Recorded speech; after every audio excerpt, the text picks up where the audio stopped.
Hi there, this is Megan Mitchell with Agents of Change Social Work Test Prep, and I'm here today to bring you an updated social work shorts on the helping process. I will say this is probably going to be one of the most helpful videos that we have out there because it really is a good framework that guides how social workers engage with clients and help them along in their journey. So I'm going to break down what the steps are and how you can apply this when looking at questions on test day. So you might be asking yourself, what is the social work helping process? You may have also heard it referred to as the generalist model, but basically what this helping process is, it's a series of steps that we as social workers use to work with clients when we're helping them resolve their issues or problems, right? We have to have a starting point and we have to have an end point. So I will explain why this is helpful for first and next questions. And I will go through each of the different stages and explain what you would do as the social worker in each of these stages. Here are our 6 stages. The first is engagement. The second is assessment. The third is planning. Fourth, intervention.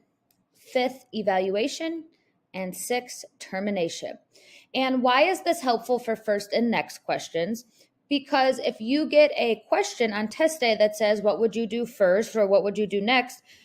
This model, this process will help you determine where you are with that client, because what you do in the first stage, engagement, is very different than what you would be doing later down the line with intervention, evaluation, termination. So it kind of gives you a good touch point of where you are with the client, and it really helps you tune into the clues that the question stem is giving you.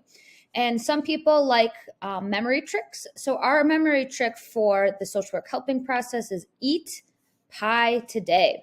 Eat would be engagement, assessment, pie, planning, intervention, evaluation, today, termination. So you're really using those first letters, eat a pie today. If you look, it's the first letter in those different stages. So if you're looking for a little memory trick, that is one that some people have used with success to kind of help them jog their memory when they are trying to remember these 6 stages. So let's jump right into our first stage, which is engagement. Engagement is generally done in the first session. Of course, I do want to preface this by saying every situation you're in is going to be different. Every setting is different, but this is kind of the general framework that we are going to work from today. So engagement, what are we doing here? We're doing exactly what it says. We're engaging the client. We want to ensure the clients come back for a second appointment. So engagement's really important.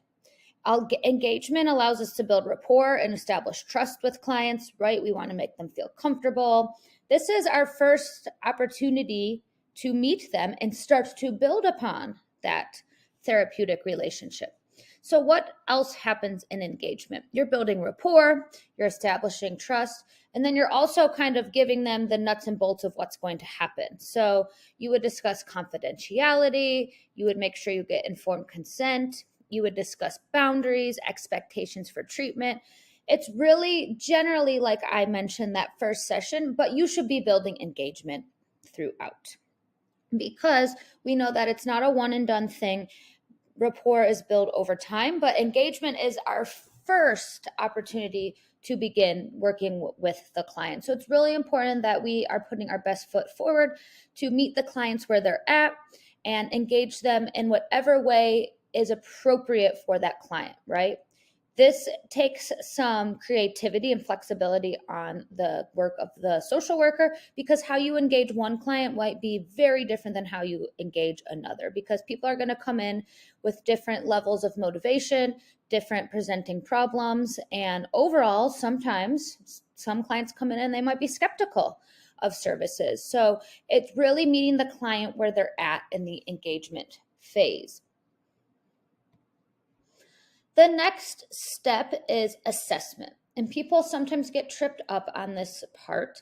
Assessment simply means we are collecting more information. So assessment is the point in treatment when we are determining what the client's presenting problem is, right? Collecting that information. Why are they with us? to seek services. So here we are collecting a variety of different information, and every agency, every setting is going to be different. You might use certain tools to collect the information. You might have a set of questions that you use. This might be a biopsychosocial assessment. We're really trying to get a holistic idea of everything that plays a factor in that client's life. So here we're determining the strengths and weaknesses so we can identify which areas we want to work on in treatment. But like I said here, we're just collecting information. And you will see as we work through these steps, they build upon each other. So we are probably going to get more information out of a client if we really did a great job of engaging them and building that trust, and they feel comfortable with us, right? They might be more willing to share information with us, which in turn helps us with treatment planning, and it helps us design a course of goals and objectives that we want to work on with that client. So what's an example of assessment? In this phase, you may determine anxiety is the main problem you will work on in treatment, right? We need information, though, to know that anxiety would be the presenting problem that we are going to work from. So stage 1 was engagement. Stage 2 is assessment. Stage 3 is planning. So we've engaged the client, we've collected information. It's time to get planning for what you're going to do and kind of designing that roadmap for how you want treatment to go. So here you might be goal setting and objective planning. I always say with planning, you want to involve the client as much as possible. You also might be starting to decide what treatment modality you're going to utilize. So are you using CBT? Are you using ACT? Are you using DBT, play therapy, or maybe a variety of different modalities? So what is planning? It's really making an action plan for the next steps, right? So you might be establishing treatment goals. You might be setting time limits, right? You might be doing a variety of those behind the scenes steps. And like I said, we want to include the client as much as possible in the planning because we do not want to put goals or objectives into place that are not going to be feasible or workable for the client. And we know that when clients are involved in the process, they are more likely to have positive effects with treatment because they are involved in the treatment. Remember, we are partners together in this. Here's an example. We're going to go back to that anxiety example. So what would we do in the planning phase? You have determined that you will address the client's anxiety through 12 weeks of CBT. The goal will be to utilize coping strategies to decrease negative thinking in 3 out of 5 situations. When you're setting treatment goals, you want to make sure that they are following the SMART model. So you want to make sure that it is a goal that is appropriate and that it covers all aspects of that SMART goal framework. So we've engaged, we've assessed, we have a roadmap, we have our action plan for next steps. Next is intervention. So this is when you're actually doing whatever intervention you plan to do. This is where the bulk of the clinical work will be done because you're actually engaging in whatever modality or whatever treatment plan you have established. So you're actively working with the client towards their goals or towards their objectives. So here, this is definitely going to look different for each client. So in this stage, you may be utilizing a variety of different techniques to work towards those goals, right? It might be a manualized treatment. It might be a combination of treatment. It really depends. Here, you might also give clients activities to work on outside of session. Some people give, we call it homework, but it's really not. It's just some guiding thought to work on throughout the week. And depending on the type of work you're doing, your setting, your length of time with the client, this phase may be long-term or short-term in nature, right? It really depends on your setting. If you're in more of a crisis setting, that might be a more short-term phase because you are trying to get the client to stability. But maybe if you're in private practice, it might be more long-term in nature. Here's our example. We're going off of that anxiety CBT example. During the intervention phase, you'll be utilizing CBT. cognitive behavioral therapy. This may include working on distorted thoughts, practicing muscle relaxation, and mindfulness. So we're doing the CBT work with the client in the intervention. The next step, step 5, is evaluation. And we know that in social work, it's part of our code of ethics that data has to be a part of the work that we do. So in evaluation, we are looking at the client's progress. Have they made progress towards their established goals? How are they responding to treatment? Are there areas of your work together that needs to be changed? Is this treatment modality working, right? Maybe you're like, we need to change things up. You are collecting more data here to help determine what the next steps will be. And evaluation is so important, and it's important that you do it ongoing. So yes, it's step 5, but you should continuously be collecting data, because you wouldn't want to get 12 weeks into the work with clients and you have no data points to show if it's working or not, right? We know that time is valuable to us and our clients, so we want to make sure that it is meaningful. So like I said, it's an ongoing process, and it's helping us determine what we need to keep or what we need to change in the treatment process. So here we are. What you should be asking yourself in the evaluation phase is my client making progress towards a decrease in negative thinking, right? We have those established goals. Are they making progress towards that? Are the CBT techniques and strategies helping the client cope with anxiety? So how do you collect data with evaluation? This could be formal, it could be informal.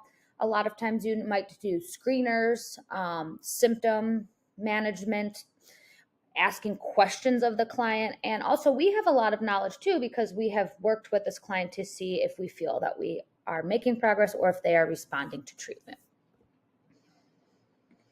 So let's imagine it's a perfect world. We've been working with the clients. We have looked at treatment goals and objectives, and they have made significant progress. They have worked towards those treatment goals, and we feel that they are ready for the last phase, which is termination. And what termination means, I do want to note that termination is not just a one-time event. It is a process. So termination simply means that the end of the therapeutic relationship is happening. We're coming to a close with the therapeutic relationship. So ideally, like I said, in a perfect world, termination will occur once the clients and therapist agree that the treatment goals have been met and services are no longer needed, right? They came in for a certain purpose, a certain presenting problem. We worked towards those goals, and now we are moving towards termination. However, I do want to preface this by saying a client can terminate at any time, right? So they might say, you know what, I just don't think this is feasible in my life right now, even though they might not have met treatment goals. However, if possible, as the clinician, we should be discussing termination early and often. So we should have time for our clients to prepare for the end of treatment, what this means, because for some, it can be mixed emotions, right? They might be fearful of terminating. They might be anxious. Some might be thrilled. It really depends. And it's really important that we do not abandon our clients. That is in the code of ethics, that we do our best to support the needs of the clients. And it would be unethical to abandon them. But knowing that this would be in a perfect world, sometimes things are out of our hands and we have to terminate, right? Maybe the client's choosing, or maybe we had a health condition or some sort of family emergency, or we leave the agency. So we do our best to prepare the client for termination and do it in a way that's going to protect them and not cause more harm. So like I said, it's going to be a different reaction based on each client that you have. Some people might have termination be a time of joy and pride, right? Depending on what their presenting problem was. For others, it might be more challenging, and they might be experiencing fear and anxiety. Also, when we are terminating, we as clinicians might have some feelings too. So it's important that if you are needing to process this with a colleague or a supervisor, that you're doing that. So we want to make sure that we're supporting our clients through this termination process. And of course, always meeting the clients where they're at. It's going to look different for everyone. Okay. So how do you learn this helping process? I just walked you through the different steps, and we had a scenario that we walked through. But my suggestion is to think of a past client or make up a case scenario, someone you've worked with, or a situation that you can brainstorm in your head. Use these 6 steps and actually walk through them and decide what would engagement look like, what would assessment look like, and walk through each of the 6 steps in the process and use that kind of as your own case example. So what would you do with your client at each step in the process? When you are able to make up your own case scenario and use real life examples, it's going to help the information stick. Adult learners learn best by being able to apply it into their real life experiences. So that's my tip for learning the helping process. Find a way that's going to help the information stick for you. That was a brief overview of the helping process.